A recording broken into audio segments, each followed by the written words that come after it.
The clatter of ceramic plates echoed through the crowded diner as Sarah Mitchell balanced another tray, her worn sneakers squeaking against the linoleum floor.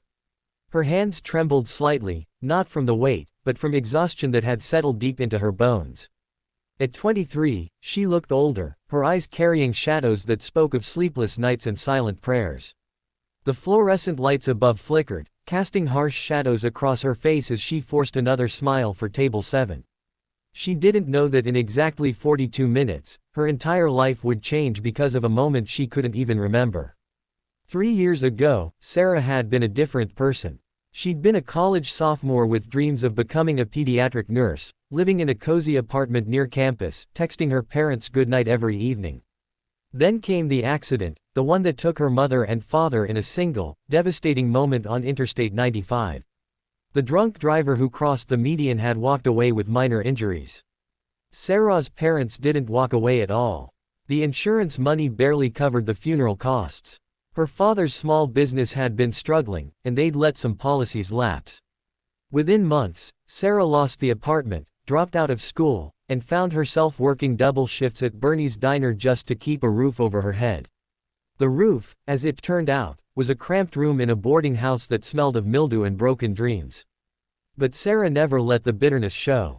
Not to the customers who sometimes snapped their fingers at her like she was invisible. Not to the cook who complained about every special order, not even to herself in the mirror each morning. She'd learned that kindness didn't cost anything, and sometimes it was the only thing she had left to give. On this particular Tuesday evening, the diner was especially busy. A bus had broken down 2 blocks away, stranding dozens of travelers who'd flooded in seeking coffee and comfort food. Sarah moved between tables with practiced efficiency, refilling coffee cups, remembering orders without writing them down, and offering genuine smiles that sometimes made people pause and really see her. At table 12 sat a family that caught her attention, not because they were loud or demanding, but because of their quietness. The father, a man in his late 30s with tired eyes and calloused hands, studied the menu with an intensity that Sarah recognized. She'd seen that look before, usually on people counting dollars in their head, calculating what they could afford versus what they needed. Beside him sat a boy, maybe 7 years old, with curious dark eyes and an old jacket that was too small for him. The child watched everything with the kind of wonder that suggested he didn't eat out often. Across from them sat a woman, the boy's mother, Sarah assumed, who kept her gaze down, her fingers worrying the edge of a napkin. Sarah approached with her notepad. "Hi there, folks. Can I get you started with some drinks?" The father cleared his throat. "Just water for now, please. We need another minute with the menu." Sarah noticed how his eyes lingered on the prices. On impulse, she leaned in slightly.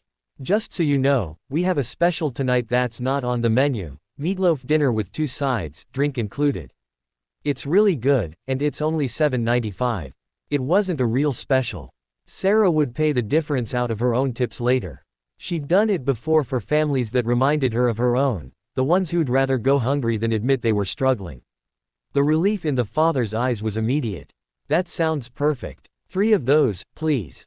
As Sarah walked away, she felt the familiar ache in her chest. She knew what it was like to choose between a meal and next week's bus fare. Her tips tonight would be short, but she'd manage.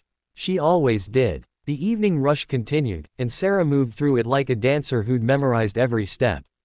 She didn't notice when the father at table 12 kept watching her, his expression growing more puzzled with each pass she made. She didn't see him lean down to whisper something to his son, or the way the boy's eyes suddenly widened. It was when Sarah was carrying a particularly heavy load of plates, 6 of them balanced precariously from wrist to fingertips, that the boy suddenly stood up from his chair. "Daddy," he said, his voice cutting through the diner's noise with a child's clarity. "Daddy, it's the same girl." Sarah paused mid-step, the plates wobbling dangerously. The father grabbed his son's hand, pulling him back, but his eyes locked onto Sarah with an expression she couldn't read. "I'm sorry," the man said, standing slowly. "But, this might sound strange, but have we met before?" Sarah carefully set the plates down at the next table, her mind racing. "I don't think so. I'm pretty good with faces." The boy tugged his father's sleeve insistently. "It is her, Daddy. The angel lady from the rain." And then, like a photograph developing in slow motion, Sarah remembered.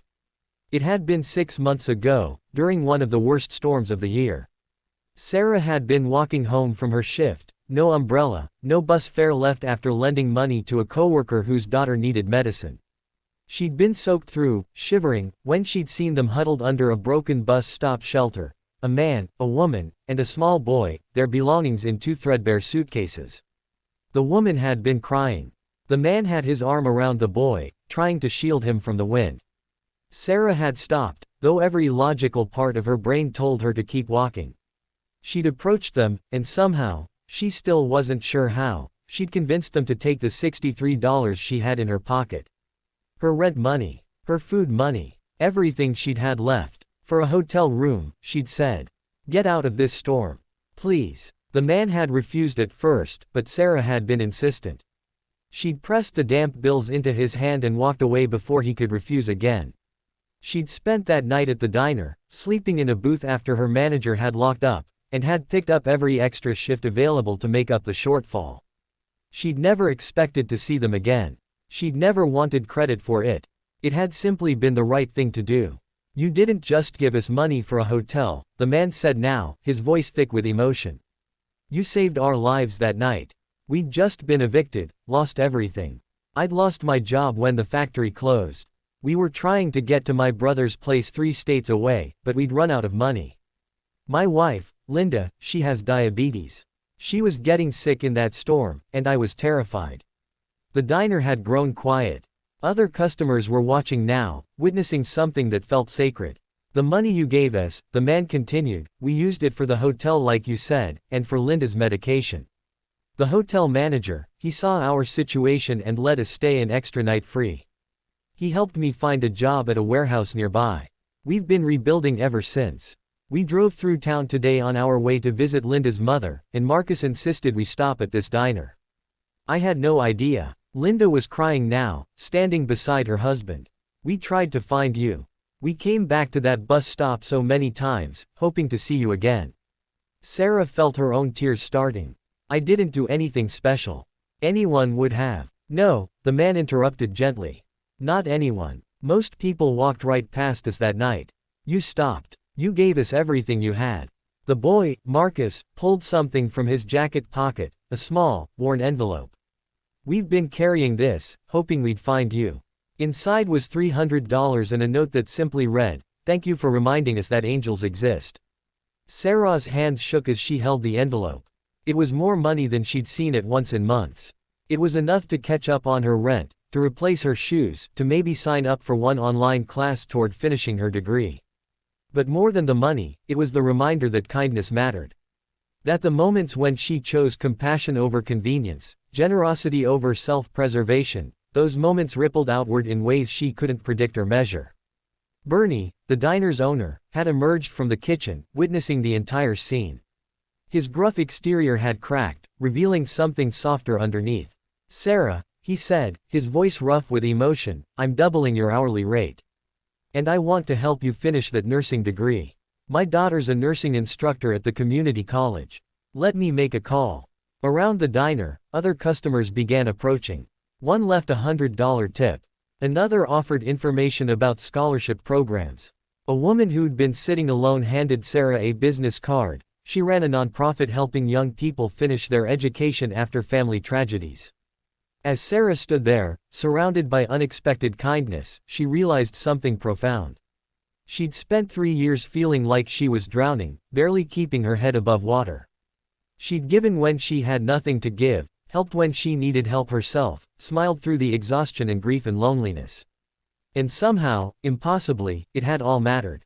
The plates she'd been carrying when Marcus recognized her still sat on the nearby table, ordinary ceramic holding ordinary food. But in that moment, they seemed to represent something larger, the daily acts of service, the small kindnesses, the quiet dignity of showing up and doing your best even when life had knocked you down. Marcus hugged her tightly, his small arms fierce with gratitude. Thank you for being our angel, he whispered. Sarah hugged him back, no longer fighting the tears. Thank you for reminding me why kindness matters. That night, after her shift ended, Sarah walked home with her head held higher than it had been in years. The money would help, the job opportunities would help, but what healed something deep inside her was simpler. The knowledge that she'd done the right thing, that her parents would have been proud, that even in her darkest moments, she'd chosen to be the kind of person who stopped in the rain to help strangers. Sometimes, she thought, we carry more than plates. We carry hope, kindness, and the possibility of redemption. And sometimes, when we least expect it, someone recognizes us not for what we've lost, but for what we've given away.